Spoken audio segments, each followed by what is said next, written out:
There's a lot of people that just take it as a joke. A man under 30 diagnosed with COVID-19. His message to everyone who isn't taking the virus seriously. Filling the stands. What schools need to do before they can welcome fans to sporting events. Twin-demic, when flu season and COVID-19 collide. The major concern for healthcare workers and who's now requiring people to get flu shots. We're trying to do everything that we can to keep our kids safe and make sure people stop for our buses. It's Tech Tuesday. We get a look at what's new on school buses to keep cars from passing them when kids are loading up. And saving our stages. Mike Polk dives into how music impacted Cleveland's identity and what we can do to save our struggling venues. What's new starts now. And now, live from WKYC Studios, this is What's New. Good evening, everyone. Thanks so much for choosing What's New today. Romney Smith is back in the hot seat with me. Jay remains on vacation. Having a good Tuesday so far? I am. It's been busy but productive, so I'll take that for right now. Yeah, I know. She's been at her desk doing interviews while we're getting ready for the show. Back to back. Showtime, girl. Busy at work, and you know what? We're going to start because we have a lot of new information on a story we actually first reported yesterday, Betsy. A Kirtland High School volleyball player tested positive for COVID-19. She was involved in a scrimmage against Mayfield High School. Yesterday, we told you how 3 players on the Mayfield volleyball team tested positive. And in the contact tracing field of things, that Kirtland teen also plays in the band. The district superintendent sent a letter to parents saying both the varsity and JV volleyball teams will be in 14-day quarantine, and the members of the band and one instructor who were within 6 feet of the student for more than 10 minutes will also have to quarantine. Now, sports was a topic that Governor Mike DeWine discussed during his briefing this afternoon. Our Laura Queso watched the entire thing. All right, Laura, what is the latest on all this? Gosh, there's so much to break down for you. Today, the governor broke down the school sports order, though, that he issued just last week. This is all new, especially for spectators itching to watch loved ones take the field. So this afternoon, DeWine said that many of the questions he received had to do with the number of spectators allowed at high school events. The order limits the maximum number of spectators to 1,500 people or less, or 15% of fixed seated capacity. This is for outdoor sports venues. Now let's talk indoor sports venues. 300 people or less, or 15% of the seated capacity. The governor did say that a variance provision in the order lets schools request a higher spectator limit. They do this by submitting a plan to their local health department and the Ohio Department of Health, basically explaining why a different capacity is needed and how social distancing will be achieved. The primary purpose of permitting spectators at school sports event is to allow officials and family and household members and loved ones of the players, of the coaches, team staff members, other event participants, including marching band and honor guard, for both home and away teams to attend. Now, the governor says the goal of the spectator limit is to allow at least 2 or up to 4 family members to attend a sports event if the venue is large enough to allow at least 6 feet of social distancing between groups. So again, this is all about keeping people safe while enjoying sports, kind of finding a balance, Betsy. It's proving to be a bit difficult. It is definitely difficult. And with all the, if this, then that, then if this, then that, that's where it gets really confusing for people. And I think that's where frustration starts to build, unfortunately. So patience is everything at this point. Thanks, Laura. Sure. Well, now let's take a look at where the number of cases stands. Today, the state reported 844 new cases. That is below the 21-day average, which has also dropped now to 1,019.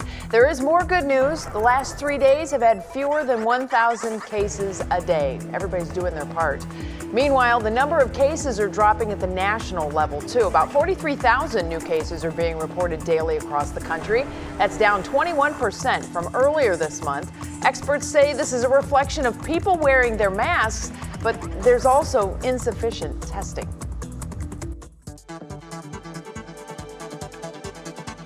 He was severely ill and only had about a 50% chance of making it. As cases continue to rise in Ohio, it appears that more and more young people are getting COVID-19. And while the virus can be deadly for the elderly, younger people aren't immune to danger. Senior health correspondent Monica Robbins joins us now with the story of a 29-year-old man who almost didn't survive. 29 is young, Monica. It really is, Romney. And this is one of those cautionary tales about how this virus is so insidious and affects people in different ways. Ron Chaudhry moved to Ohio from Canada and lives in Ashtabula. Now, in the middle of the pandemic, he caught COVID and he checked himself into the hospital. He ended up staying more than 2 months and nearly died from the virus. It attacked his lungs. He needed a ventilator. His oxygen levels were so low, his heart stopped, and few thought he'd even survive. What's worse, his family couldn't be with him because the borders closed. But somehow he pulled through. Here's what he was dealing with and what motivation got him to do. He was extremely ill. He had COVID-19 pneumonia and acute respiratory distress syndrome, or ARDS. He had very difficult time keeping his oxygen up. He was on a mechanical ventilator. He had a breathing tube. I had a new perspective on life, and I was just like, okay, I got to beat this. You know, I got to work hard and get back to where I was at, get my strength. I can't be, you know, I'm a young guy, still got a lot of time. So there's a lot of stuff I want to do. You know, it's like creating a bucket list. Now, Ron spent a week in rehab after the hospital. Now he's home in Ashtabula, still trying to get his strength back and fight back those after effects of COVID-19. And Ron knows a lot of people his age don't take the virus seriously and continue to attend those parties and mass gatherings. And he really hopes his story is a lesson that not following protocols could potentially be playing Russian roulette with your life or somebody else's, Romney. Wow, quite surprising, but I'm glad to see he's doing better. Thanks, Monica. Well, low inventory and high demand means homes are selling fast right now. After a slow start to the year due to COVID-19 lockdowns, local real estate agents say some homes are being sold within 48 hours after being listed. I can tell you there's some that are getting sold within a few hours of even being listed. Realtor Kim Crane says low mortgage rates are attracting new home buyers. People just want to grab whatever they can because we don't know right now what the future will bring with rates, but these are probably lifetime lows. And so people are seeing the value in making a real estate investment right now. Hey, you're looking at the same four walls a lot more. Might as well spiff them up, right? Well, new home sales are also rising. The Commerce Department reports about a 14% increase in July. Realtors say the draw to getting a new place now has a lot to do with finding more space to work and play. And don't forget, the financing rates right now are very low too, so Yes. It makes a lot of people, they're able to buy more than they would have before. As someone who's been a lifelong renter, I will tell you the interest rates are so low. I'm like, Jason, let's check the savings. Can we afford to buy right now? Because they're looking really low. They're really, really low. So. Well, and it's incredible too because people are buying homes without even going into the home. They're just looking at pictures or getting a tour, video tour. Good enough. I'm Let's telling do it. you, and I like to lurk on Zillow, and there are some gorgeous homes out there right now, but you don't know what it really looks like. I would do a drive-by, though, if I was going to buy right now. I'm a smell tester. Yeah. I got to smell it. That is bottom line. So, yeah, good luck with everybody who's keeping an eye out for new homes. Certainly, our thoughts are with you. If you find something good, let us know. We'd love to see it, definitely. All right, let's get a check at how things are going in other parts of the news right now with Russ Mitchell over there at the desk. Hey, Russ. Oh, you're a smell tester, huh? I am. Haven't you ever walked into a house and, doesn't and you're smell like, good? Yeah. Yeah, okay, well, this one may be good. This one may not be good. Yeah, that's. Well, I learn something new about you every day, Betsy Kling. So thank you very much. Good afternoon to you and good afternoon to you at home.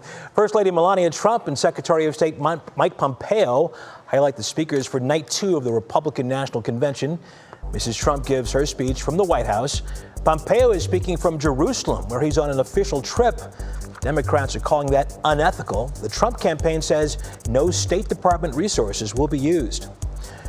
The northbound lanes in Route 8 between Talmadge and Howe Avenues have been closed all day and will be down to just one lane until 10 o'clock tonight because of a crash between a car and a tanker.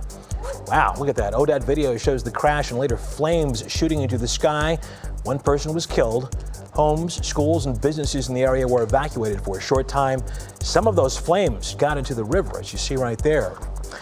And American Airlines plans to cut 19,000 employees in October when those federal aid packages protecting jobs expires.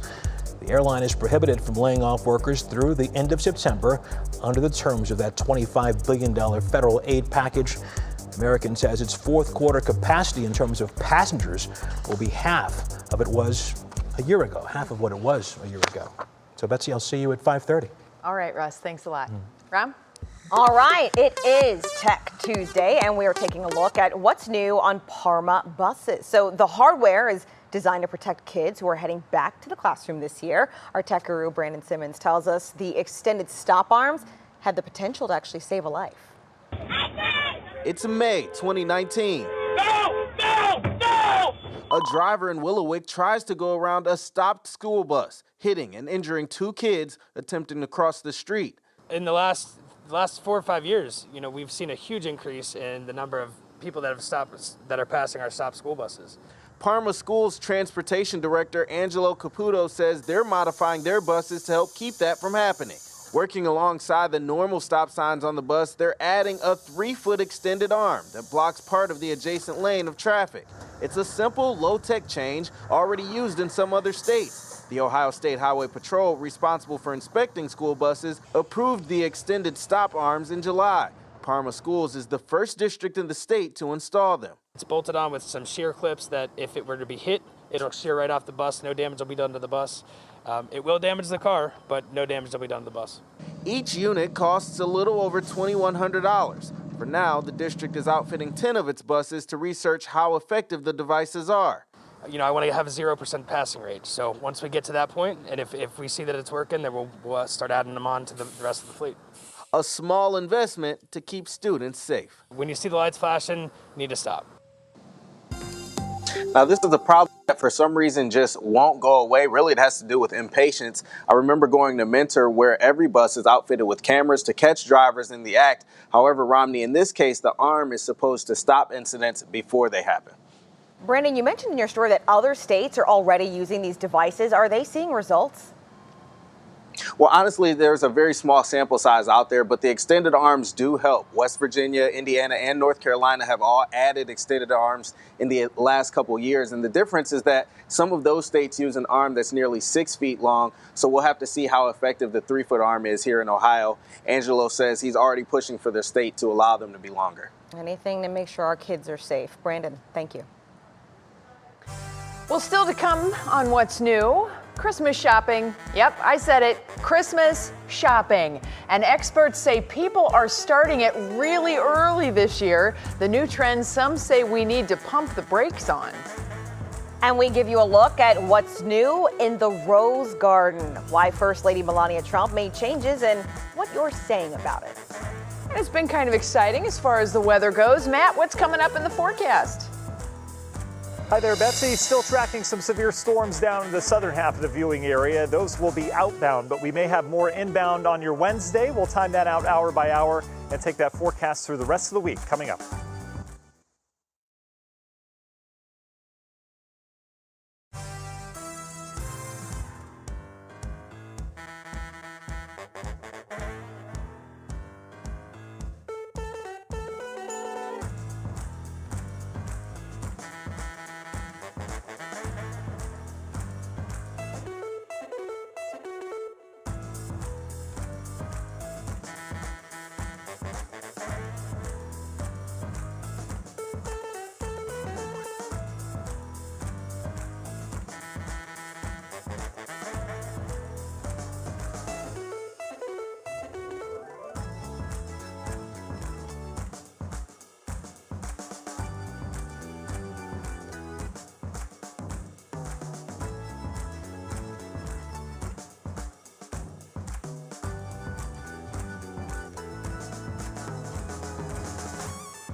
Yeah, I got you, Al. Everything good?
Welcome back. We all know that being at home, we're all online more, and the pandemic is making online shopping even more popular. And get this, experts believe since so many shoppers are browsing online, that Christmas shopping will start earlier this year. We're already hearing reports from Amazon, for example, that they're clearing out their warehouse and to make room for what they expect to sell over the holiday season. Experts believe that holiday spending will reach a record $1 trillion this year, Betsy. And their experts are warning that we still don't know how much the pandemic is going to impact our economy long term. So we should think before we click. I mean, we're just skipping right over Thanksgiving and Black Friday, just going right to Christmas. I have to ask, have you found yourself buying anything more recently? I am going to be completely honest, yes. Yeah? Because I am prepping to educate my children at home, and I will contain the chaos that I did not contain last year. So we're trying to get ahead of that. So I got a little stand for computers and a charging station. And you're crafty too, so I bet you're making it look really nice, huh? I'm trying, but I tell you what, I kind of don't even know what's coming yet on some of it, so I don't know if it's going to work, but even just having a thing of printer toner on hand. Right. That's something that's nice Good to have. I'm opposite. I have not been shopping a lot. I bought myself a new shirt for the first time in months, so I'm actually saving money. There Probably you go. because I want a home, that's why. Well, I know Jasmine Monroe posted on Instagram, or no, she told us in our employee note that is sent out every day. She said she hadn't bought a pair of shoes in like 170 days. Which is a record so for she her. finally bought a pair of shoes. Right. So some of us are saving money. That's a good thing. You're so cute. You know who else is saving money right now? Right. Matt, because he's got a very special delivery on the way soon. So I'm Speaking of updates, doing a lot of shopping. Yeah, you know, I let Mama handle most of that stuff. I don't really understand what kids wear until they're like 4 or 5, when they can finally fit in stuff I can hold. But you know what? Yeah, I think tomorrow morning is going to be the morning. That baby just wants to be in Mama's belly. So tonight's going to be our last night working for a little while, and I'll see you all on the flip side with big bags under my eyes, I'm sure. So everybody send lots of prayers and well wishes to Matt and Steph and the family. We are definitely thinking about you. But first, the weather. Yep, yeah, first the weather. We've got that too. You know, it is a very active day starting around noon today. Some of our southern communities understand exactly what I'm talking about. We were mentioning the last couple days we'd see some sort of cluster of storms develop. The when and where was the big question, and it developed around midday down towards the south. We had some pretty formidable thunderstorms near Millersburg heading down towards Tuscarawas County, even Carroll County getting into that. Even Canton area saw some rain earlier. You could see the big picture though, all the severe weather out of the viewing area. Our severe weather threat is 0 for the rest of the evening and the overnight as this cluster continues to slide down to the south. But still one more pop-up storm just popped in the last 5 or 10 minutes near Mansfield. This will head across 71 with some heavy rain and lightning into the Belleville community over the next 5 or 10 minutes or so. But you can see that large area of thunderstorms. This is packing a punch, folks, but it's heading out of the state. That's the good news. You can see numerous, at last count, 12 severe thunderstorm warnings with that. Lots of damaging wind. For us, we're going to deal with the leftover remnants of what we thunderstorms in Wisconsin earlier today, and those high clouds come over the viewing area, that will present a pretty nice looking sunset tonight. So get your cameras ready and make sure you tag us there either on social media or send them to the WKYC app. It's super easy. It's literally 2 clicks and you'll have that sent. The big picture though, we've got a cold front that's settled in. A lot of you, especially the further closer to the lake you are, you're feeling that. This heat will be retreating for one day, but then it'll push back into the area as we go into the daytime tomorrow. That will create more shower and thunderstorm chances, and then we're in that heat as we go into your Thursday. So temperatures, not too bad, all things considered. We're warmest down towards Mansfield until that storm moves through, but we've got 70s out Lake Geauga, Ashtabula County. The wind is gusty out of the north, and it is a refreshing breeze coming in here very temporarily. You can see it's eating away at some of that tropical air.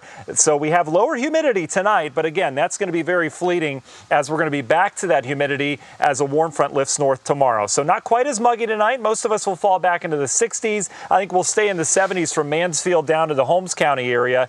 But your National Design Mart hour by hour forecast, you can see as we go through time, we're quiet tonight. We're going to be quiet to start your Wednesday, and it's going to be another one of those setups. We'll be watching for the development of a large cluster of storms. All indication is that develops in Michigan tomorrow morning and then rolls somewhere through the viewing area tomorrow during the day. We could see some strong winds with that if that develops. If it doesn't, we'll be quiet, and then by tomorrow night, everyone's quiet, and we are in the heat as we head on into your Thursday. The latest on Hurricane Laura, we mentioned this thing would be strengthening over the Gulf. It's got open, warm water that's running 1 to 3 degrees above average for this time of year. Indications are that this will become a major hurricane. You can see that center starting to develop. We'll see a nice eye develop in the next 24 hours as well, and the National Hurricane Forecast Track takes it right into the coast of Texas and Louisiana as a major hurricane. Winds perhaps 115 miles per hour or so, and you can see the remnants head north, but they'll be cut off by a cold front that'll move through. So the heaviest rainfall will stay down to our south, but we've got some pretty good chances of rain over the weekend. Universal Windows Direct 7-day forecast. The scattered storms tomorrow will yield isolated storms and heat on Thursday, and then for your weekend, Betsy and Romney, we're talking rain on Friday, Saturday, and then much, much nicer around here on your Sunday. All right. Thanks so much, Matt. We'll check in again with you in just a little bit. Well, still ahead for us, everybody. First Lady Melania Trump will give her speech from the Rose Garden tonight. We'll tell you what's new with the garden and what people are saying about it.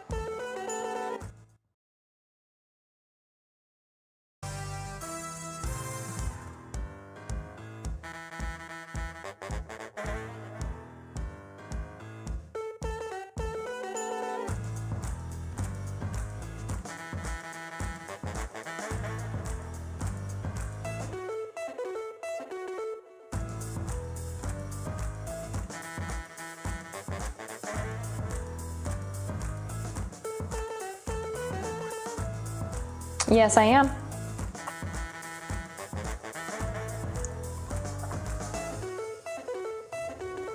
Okay.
Oh, we do love to have good news, right? We love it when you show us something good, and we love seeing what makes you happy.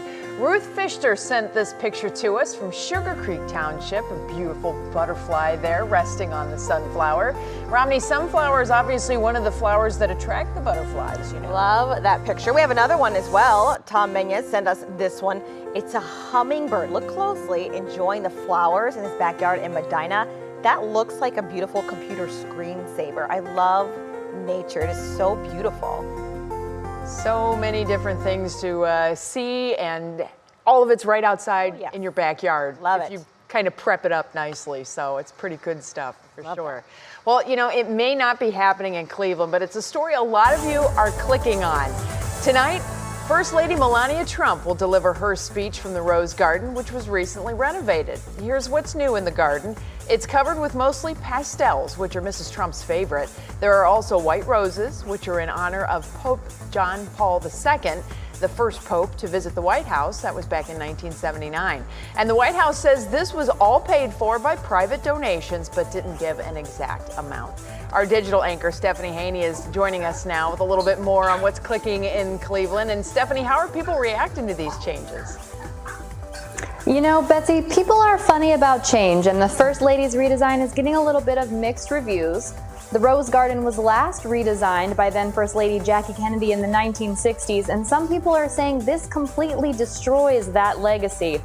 Others were more blunt. Avery Wiseman called the new look the Morose Garden. Twitter user Carrot Dawn replied saying that's so fitting, it deserves to be a hashtag. Kind of harsh there. But others chiming in thinking it's just fine. This user says exactly that, and for people to move on and that there are more important things to worry about. And Lauren Ciamata makes a good point here. She says that we should all wait for next season to see the garden in full bloom. She says it's still a young garden and she sees roses where there were tulips before, so she wants to wait and see the final result. We usually see roses blooming in spring. Now, you should not wait to check out the best ice cream places in Cleveland, courtesy of our WKYC contributor, Laura DeMarco. One of the spots on that list is Rosso Gelato. It's a new place in Little Italy where Laura's daughter said they finally found gelato as good as it is in Italy. It literally does not get to be a better review than that. There's also Zero Zest in Parma. It's a staple with soft serve, hard ice cream, and vegan options. They also have those flavored dips. And then there's Mason's Creamery. That's back in Ohio City off the main drag, where they have ube ice cream, which is plant-based, made from Japanese purple yam, and it's delicious. Vanilla marshmallow. That last one there, that was actually my ube ice cream. Betsy, I've been on my own little quarantine ice cream tour. So easy to walk to from downtown. Do you have a favorite ice cream spot in town? I just am sitting here thinking I would love to give my kids ube ice cream and tell them it's a purple yam from Japan that they're eating. Just see their reaction. Don't tell them. Don't tell them, because it tastes exactly like a marshmallow vanilla, and it is so good they would never even know, I promise you. I definitely need to try it then for sure. Chocolate marshmallow is a favorite of mine, so that might be right up my alley. Stephanie, thanks for that. Really appreciate it. Well, still ahead on what's new, everybody. Have you heard of a twin-demic? Because, you know, we can't just have the pandemic. Now we got to have a twin-demic. Well, it's actually something to be concerned about because of the flu season that's coming up. Doctors are keeping a close eye on it, and some places are now requiring flu shots. And the CDC? Go ahead. I'm sorry. Oh, it's changing its guidelines on travel quarantine recommendations. What this means for you if you plan on hopping on a plane. And saving our stages, our Mike Polk takes a look at how music has shaped Cleveland and what we can do to save our struggling stages.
And now, live from WKYC Studios, this is What's New.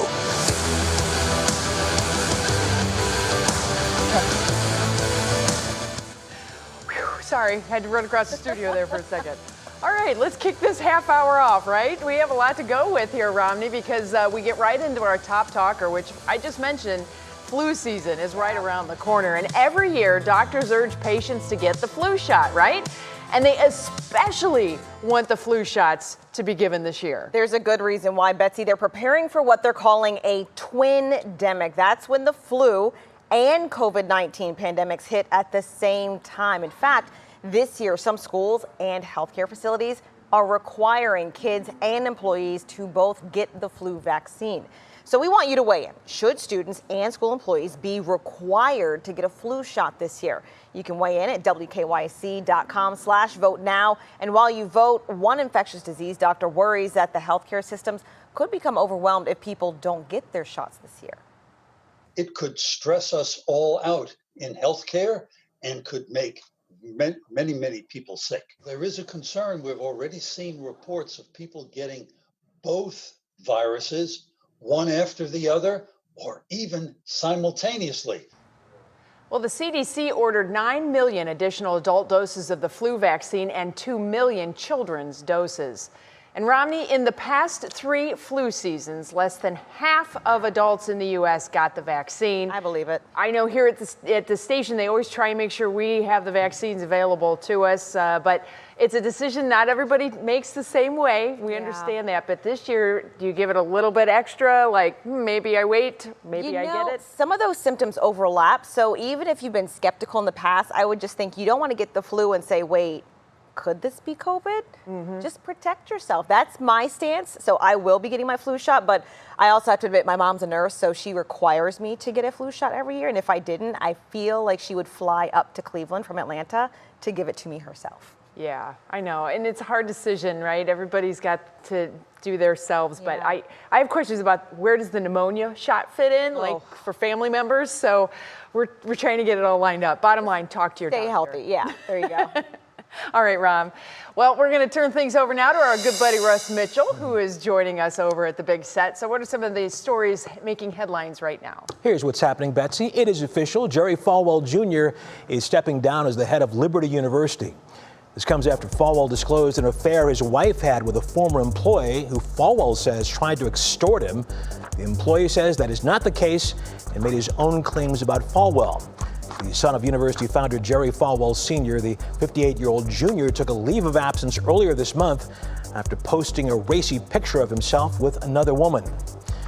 The father of Jacob Blake says his son is paralyzed from the waist down.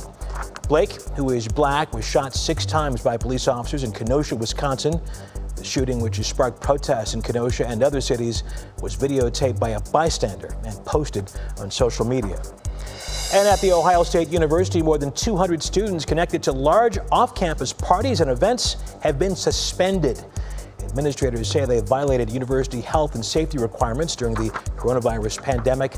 Those suspensions mean the students cannot attend classes and must stay off OSU property until a hearing is held. Betsy, who would have thought college students going to parties? Get out of here. There is that going on, isn't there? Just a few things happening. All right, Russ, well, we'll see you again coming up in just a little bit on what. All right, see ya. The CDC is no longer recommending travelers quarantine after a trip outside of the country or even to another state. In fact, the agency updated its guidelines to say that travelers should follow state and local recommendations. Previously, those returning from areas with high COVID-19 rates were asked to quarantine for 14 days.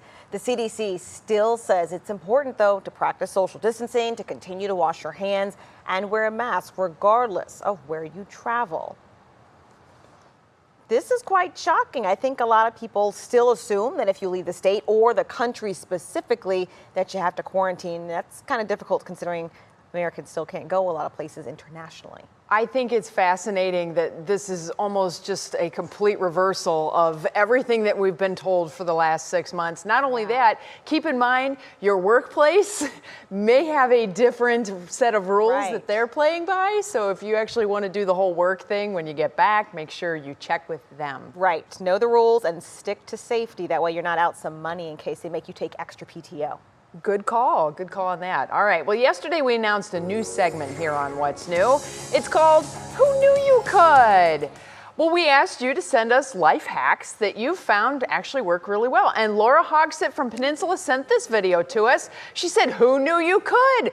Use a hair straightener to reseal frozen food bags that don't come with a way to reseal them. Look at this. She just tip, tip, clip, clip, clip. Right? Now, obviously, you don't want to melt the plastic. You could also put a paper towel on there if you wanted to. And I did a little more research on this. Some other people have said 300 degrees if you have a straightener that you can actually set the temperature at. But look at that, just tap, tap, tap, it seals it right back up. That is pretty slick, well done. You might have to have one of those little travel ones just for the kitchen. It's pretty nice. All right, we want you to send us your favorite life hacks. Just go to the 3 News app. You scroll down on the main page just like that, and you're gonna go to that orange bar that says, who knew you could? Then you fill out this easy form, very simple, pictures, video attached, and then we'll grab it and hopefully we'll get to show it right here on What's New. I love that idea. I never thought of that before. I'm impressed. I just do a chip clip and just stick it in the freezer. We are a chip clip family as well, and there are numerous tater tots sitting at the bottom of my freezer right now. So this hopefully would help to do that a little bit. That's funny. You know, I do have a tip though. I have one I just thought of. Okay. When I make either coffee, lemonade, or iced tea, I make extra and put it in the old school ice cube trays. That way if I want a cold one, I can put it in there and it won't dilute it. I feel like I read that in a magazine somewhere a long time ago. It sounds magazine-y, but I'm quite impressed that you have old school ice trays. Dollar Tree. I'm a big fan of the Dollar Tree. I freeze herbs. That's nice. my thing. Nice. Oil. All right. Thanks, Betsy. Okay. All right, so saving our stages, many of them, as we know, are struggling because of the pandemic. Our Mike Polk shows us how we can help them survive. So, Matt, what's going on outside lately? Hi, Betsy. The heat and humidity sticking around Northeast Ohio, no pun intended. We've got storm chances in your forecast, some of which could still be on the strong side over the next day or two. And then we're also tracking Laura in the tropics. We've got the latest update coming up.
We're getting there.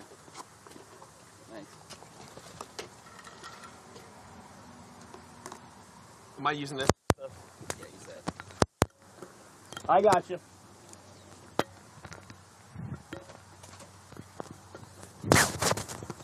Tell me, how we sounding there, Al? 1, 2, 3, 4. I want a girl, or should I say she once had me. She showed me her room. Isn't it good Norwegian wood? All right, and she asked me.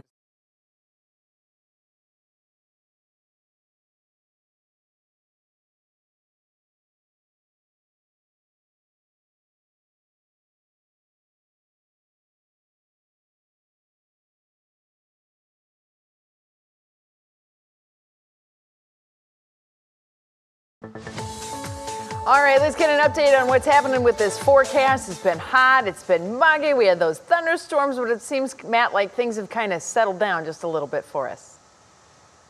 Yeah, Betsy, absolutely. We're on the right side of the cold front now, which is the more stable side. We had those showers and thunderstorms initiating earlier that are now down to the south, as you mentioned, and we can enjoy a pretty nice evening across Northeast Ohio. We're going to squeak one in before we bring that heat back. So let's take a look at temperatures right now. Generally in the 80s. We do have some 70s out Lake Geauga, Ashtabula County, and 70s down to the south, where we've seen some of the heavier rain recently from Holmes County stretching over towards Carrollton. But you can see that wind out of the north. It's a nice breeze blowing off that lake all the way down towards Akron, Canton, Wayne County. You've got some nice wind as well, and that's going to help erode some of this really thick air we've been in over the last couple days. You can see dew points, even since the first forecast at 5 o'clock, have come down a little bit. We've got 60s and 50s, and this will be brief, but we are going to have a pretty pleasant evening ahead. All the severe weather now south of the area, still tracking one little cell that went through the Belleville area, now heading down towards Mount Vernon. That will continue to slide down towards the south and will be absolutely thunderstorm clear as we go throughout the evening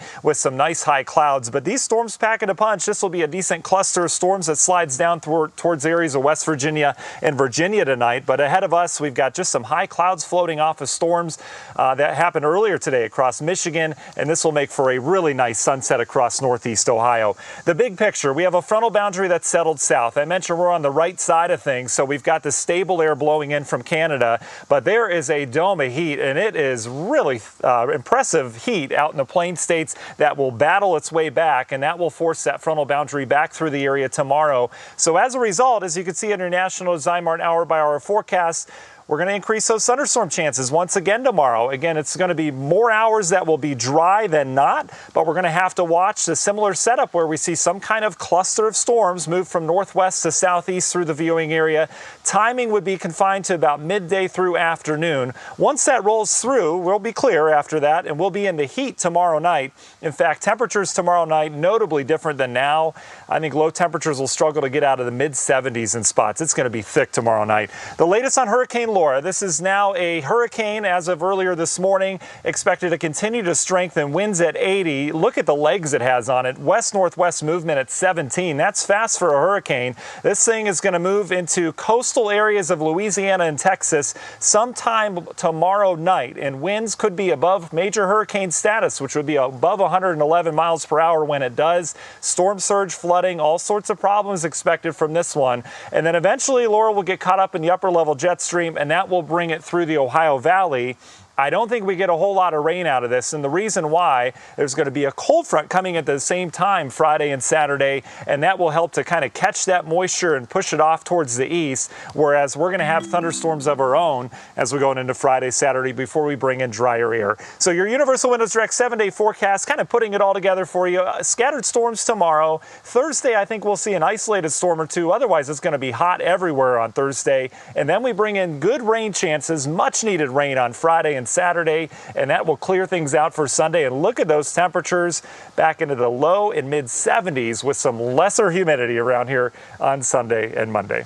That is definitely good news. All right, Matt, one quick question before you become a family of 5. What is your favorite concert that you've attended? Favorite concert? I would say I really enjoyed John Mayer. We got third row seats to John Mayer back in college. Excellent. All right. Very good. Because, you know, our next story is all about the live performances.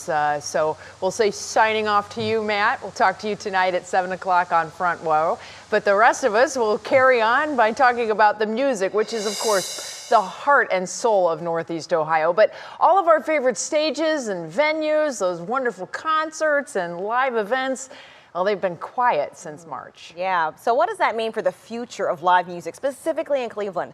Our Mike Polk has a look at how we can all help out. The bop stop hasn't bopped in a while, and it's pretty quiet at night here in Nighttown. The pandemic's obviously been difficult on all small businesses, but it's essentially brought live independent music venues to a screeching halt. But fortunately, it's not like our city's identity is linked to music or anything. If you own a pizza shop right now, with some adjustments, you can keep selling pizza. If you have a bookstore, you can still sell books. The problem for live music venues is that the product they're offering is fundamentally incompatible with COVID-19. Live music is, by nature, intimate and communal. And as we know, those are ideal conditions to spread the virus. According to Happy Dog owner Sean Watterson, it's not that music venues like his want to be quiet right now, but they feel they have little choice. Health is the first and the most important. We don't have outdoor space to kind of expand our footprint, and we just didn't feel safe putting the musicians and our staff and our customers at risk. And then it's also the bands. A lot of the bands, if you talk to them, they're not necessarily comfortable being inside. So we played the Beachland, the Grog Shop, Happy Dog. To get a performer's perspective, I spoke with local musician John Ponza of the band Hiram Maxim, who understands why local live music is at a standstill right now. Mainly just because it's just not considered safe at this point. You don't want to overcrowd the club. You don't want too many people coming to see you, but if you don't have enough people there, then no one makes any money. Some are experimenting with alternative ways to present live music, like live stream shows, taking over drive-in movie theaters, or separating fans into individual boxes that are likely to come at a steep price. Music's for everybody. It's not just for the people who can afford it. Watterson says that if passed, a newly introduced bipartisan bill could help out independent venues like his all across the country. Senators Cornyn and Klobuchar introduced a bill called the Save Our Stages Act, which would provide relief for independent music venues, comedy venues, and theaters. We were the first to close and we're going to be the last to reopen. Almost every venue you can think of is in the center of a neighborhood and driving the traffic flow. He says one way people can help out local venues like the Happy Dog is by expressing their support to Congress. Music is part of who we are. Rock and roll is who we are. Polka is who we are. All of these things is what bring us together, and we celebrate life as Clevelanders. I've got to believe that with time and a little help, Cleveland's independent live music scene will return to greatness. And for those of us in desperate need of a live polka fix, that day can't arrive soon enough. Mike Polk for 3 News. All right, so Mikey, this would obviously then beg the question, at what point do you pull out your guitar, stand on your front porch, and start letting the neighborhood have it? What makes you think that I haven't done that yet, first of all? I'm not welcome at the block party. No, this does hit home with me, though. I've actually performed at, I think, all the places that we showed there, just doing like stand-up and stuff, too. And there's so much history there, and this is such a big part of who we are as Clevelanders, and we really just don't even have the option of going to try and watch a show right now, which obviously stinks a lot. Yeah, I mean, we definitely all want to get back to that when it's safe and possible. But in the meantime, Betsy, we could always get in our cars and just drive by Mike's house, and he could serenade us. That's safe. I guarantee you he would do that. Come on over, guys. Come on over. Let's do it. Let's make a night of it. Socially distanced down the driveway. It'll be very fun. Concert to All right. go. Mike, as usual, thank you so much for that little bit of insight for us. Appreciate it. Have a good day, Still guys. ahead, you do. Still ahead on What's New. Jennifer Garner finished watching The Office, and her reaction is priceless. And so is this little guy's reaction to a water hose. It'll make you laugh out loud, I promise. It's a few minutes away and are worth the watch. All right, so today in 1916, President Woodrow Wilson signed the Organic Act, which established the National Park Service. How many areas are currently in the National Park System? 336, 419, or 512? We'll have the answer on the other side of the break.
Hello, yes, I can hear you. Check, check. 1, 2, 3, 4, 5.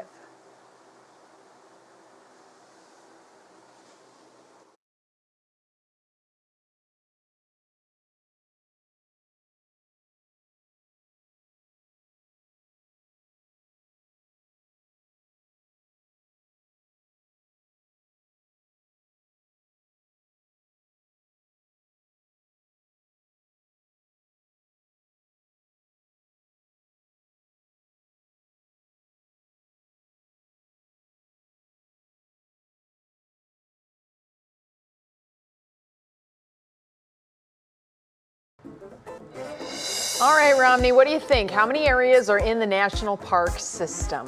I'm going to go right in the center because I'm not fully sure. I'm going to go for B. Okay, you are correct. Ding, ding, ding, ding, ding. The answer is 419. That's according to the government agency's website. The parks cover more than 85 million acres and just over 35,000 of which are right here in Northeast Ohio with the Cuyahoga Valley National Park. Did not know that. Yes, actually, it's one of the most visited national parks in the entire country. I think they might count 271 and Route 8 a little bit, but you know, it's very nice. Gonna have to add that to my to-do list. Oh, it's amazing. You should totally check it out. All right, so get ready. We have your daily dose of celebrity news.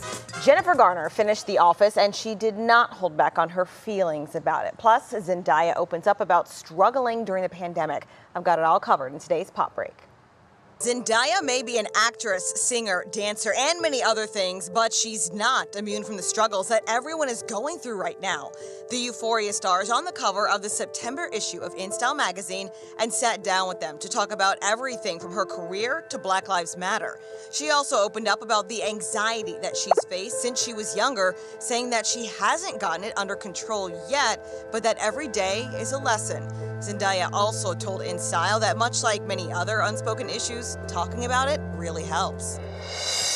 Gracing a different magazine cover this month, the cast of The West Wing has reunited. Toby, CJ, Sam, Donna, and friends are hoping to get out the vote ahead of the November presidential election. 14 years after the show's end, you can now find Bradley Whitmore, Dule Hill, and Allison Janney, Rob Lowe, Richard Schiff, and more of the main players encouraging eligible Americans to exercise their civic duty in the election. And as much as we wish he was, sadly, Jet Bartlett is not in the running this year for president. And Jennifer Garner is reminding everyone just how relatable she is. The actress recently recorded her reaction to finishing the hit show The Office for the first time. And on top of crying, like the rest of us did, she also accidentally recorded the entire video in slow-mo. Still an emotional moment, though. It's okay because two of the show's stars were actually there to comfort her and send her love. You know what's funny is we've all done that before, but she actually posted it, which makes her even that much more relatable. It's hysterical. I will not make it all the way to the end of The Office. I can't. I live in the old days. Yeah, I'm a couple seasons behind, so I gotta do a marathon session. All right, so what happens when someone sprays a hose at a toddler clearly behind a door? Oh, you know what happens. It's coming up and worth the watch.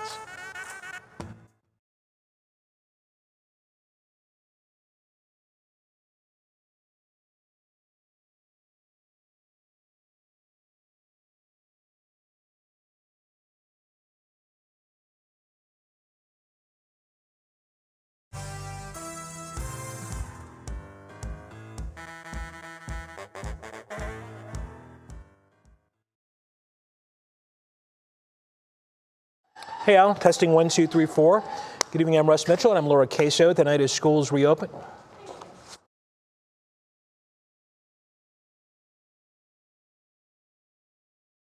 I'm right. This is why we do mic checks. Good evening, I'm Russ Mitchell. Thank you for my scripts, Russ. I'm Laura Queso. Tonight as schools reopen and sports, thank you.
Time to revisit our question of the day. Since some schools are requiring the flu shot this year, we asked you if students and school employees should be required to get the flu shot this year. Most of you saying absolutely at this point in time. Interesting. That is very interesting. All right, this is so cute and definitely worth a watch. Somebody played a trick on a little boy and his reaction is super sweet. Someone sprayed the hose at a window. Whoa, right? The little dude jumps back, obviously thinking he's about to get the soaker hose and whatnot. I will tell you, this also works with cats and dogs. Yes. I probably shouldn't say that out How cute, he's loud, so but, startled. yeah. And occasionally parents, you can freak them out a little bit too. Yep. It does work. So if you ever have a chance to, definitely spray the hose at the window. I feel like this is one of those things that if I saw this on social media while sitting in my car, I'd watch it 10 times on repeat and just laugh at the kid. Even though I'm not laughing at him, just his reaction. Right? Totally harmless. And then you got the Windex out to... Door gets clean, kid gets a nice little surprise, parents get a good laugh. That's a win-win video right there. Absolutely no problem. All right, Romney, we have one more day that you get to hang with us. And tomorrow, since Matt's out, right, my husband joins us. So I know. That's always a hoot when Jason. I'll just sit back and let y'all take it. You work so well together all the weekend shows, certainly.